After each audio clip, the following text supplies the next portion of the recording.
B প্রতিসম matrix অর্থাৎ skew symmetric matrix কাকে বলে। বি প্রতিসম ম্যাট্রিক্সের আমরা প্রধান যে তিনটি বৈশিষ্ট্য, এই তিনটি বৈশিষ্ট্যকে যদি আমরা বুঝে নিই তাহলে বি প্রতিসম ম্যাট্রিক্সের যে বেসিক কনসেপ্টটা আমরা খুব সহজেই বুঝতে পারবো।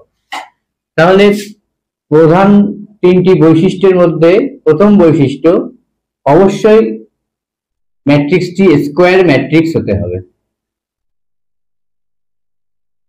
এক নাম্বার।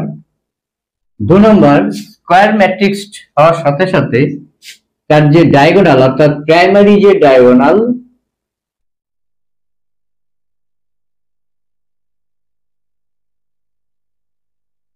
ডায়াগোনালের যে এলিমেন্টস গুলো থাকবে প্রত্যেকটি এলিমেন্টস কে অবশ্যই শূন্য হতে হবে। তাহলে স্কোয়ার ম্যাট্রিক্স হতে হবে এবং প্রাইমারি ডায়াগোনাল এর যে এলিমেন্টস গুলো পদগুলো পাবো আমরা সেগুলো সব শূন্য হতে হবে। 3 নম্বরে কোন ম্যাট্রিক্স ধরে নেওয়া হোক এ একটি ম্যাট্রিক্স, এই ম্যাট্রিক্স কে আমরা ট্রান্সপোজ করলাম অর্থাৎ পরিবর্তিত ম্যাট্রিক্স। এই ম্যাট্রিক্স কে ট্রান্সপোজ করার পরে আমরা তাকে মাইনাস দিয়ে অর্থাৎ মাইনাস স্কয়ার দিয়ে আমরা গুণ করার পরে যদি আমরা দেখি ঠিক সেই ম্যাট্রিক্সের সাথে ফিরে পেলাম অর্থাৎ ওই ম্যাট্রিক্সের সঙ্গে হুবহু মিলে যাচ্ছে, অর্থাৎ ট্রান্সপোজ করার পরে মাইনাস দিয়ে গুণ করার পরে যদি আমরা দেখতে পাই ঠিক এই ম্যাট্রিক্সটাকেই ফিরে পেলাম, তাহলে তাকে আমরা বলবো বি প্রতিসম ম্যাট্রিক্স। এটাকে আমরা এভাবে বলতে পারি, এর একটি পদ ধরে নেওয়া হলো এ আই জে, এটাকে আমরা যখনই বি প্রতিসম ম্যাট্রিক্স করব এটা A J I minus negative করতে হবে মাইনাস জে আই, এটাও একটা ভার্সন তোমরা মনে রাখতে পারো।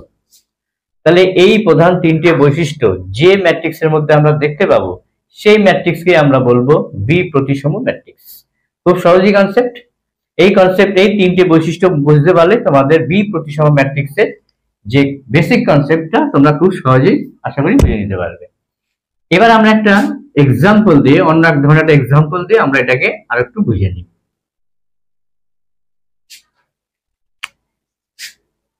এ যে কোনো একটি ম্যাট্রিক্স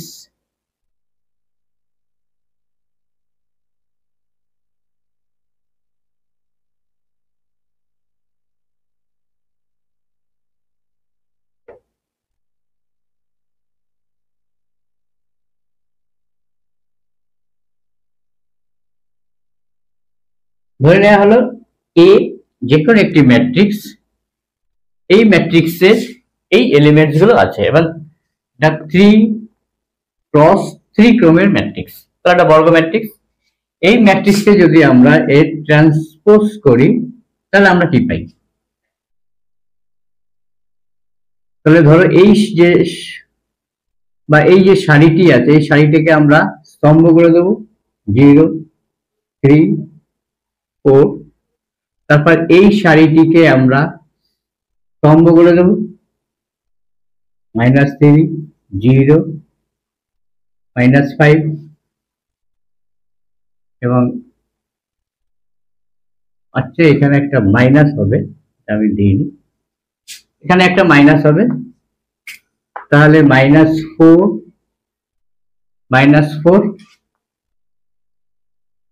5 0 আমরা ট্রান্সপোজ করলাম, এটা হচ্ছে এ টি, ট্রান্সপোজ করে আমরা এটা পেলাম। দেখো কি করা হলো, এ একটি ম্যাট্রিক্স ছিল তাকে ট্রান্সপোজ করে আমরা এটা পেলাম অর্থাৎ এই ম্যাট্রিক্সের প্রতিসম ম্যাট্রিক্স পেলাম আমরা এটি। এবার এই প্রতিসম অর্থাৎ ট্রান্সপোজ ম্যাট্রিক্সকে আমরা একটি স্কেলার মাইনাস দিয়ে গুণ করব, মাইনাস এ টি লেখা হলো এখানে,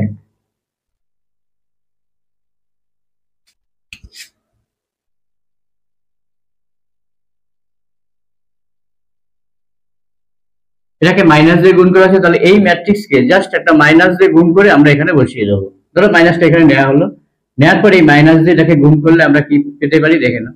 তাহলে এটাকে মাইনাস দিয়ে যদি গুণ করা হয় 0 +3 +4, এটা -3 হয়ে যাবে 0 -5, এটা 4 মাইনাস হয়ে যাচ্ছে এবং 5 প্লাস এর 0, তাহলে এইবার এই ম্যাট্রিক্স সাথে অর্থাৎ এই নেগেটিভ এই ঋণাত্মক এই ম্যাট্রিক্সটি যেটা ট্রান্সপোজ করলাম আমরা এই ম্যাট্রিক্সের সঙ্গে এবার আমাদের নেওয়া এই ম্যাট্রিক্সকে একটু মিলিয়ে দেখো। এলিমেন্টস গুলো দেখে নাও 0 3 4 0 3 4 -3 0 -5 -3 0 -5 -4 5 0 -4 5 0 অর্থাৎ আমরা এই ম্যাট্রিক্সকে আবার ফিরে পেলাম। তাহলে এই ম্যাট্রিক্সটাকেই আমরা ট্রান্সপোজ করে স্কেলার একটি মাইনাস দিয়ে গুণ করার পরে আমরা যে ম্যাট্রিক্সটি অর্থাৎ আগের ম্যাট্রিক্সটি ফিরে পেলাম, তাই এই ম্যাট্রিক্সটিকে আমরা বলছি কিউ সিমেট্রিক ম্যাট্রিক্স অর্থাৎ বি প্রতিসম ম্যাট্রিক্স আমরা এটাকে বলছি। এটাই হচ্ছে আমাদের বি প্রতিসম ম্যাট্রিক্স।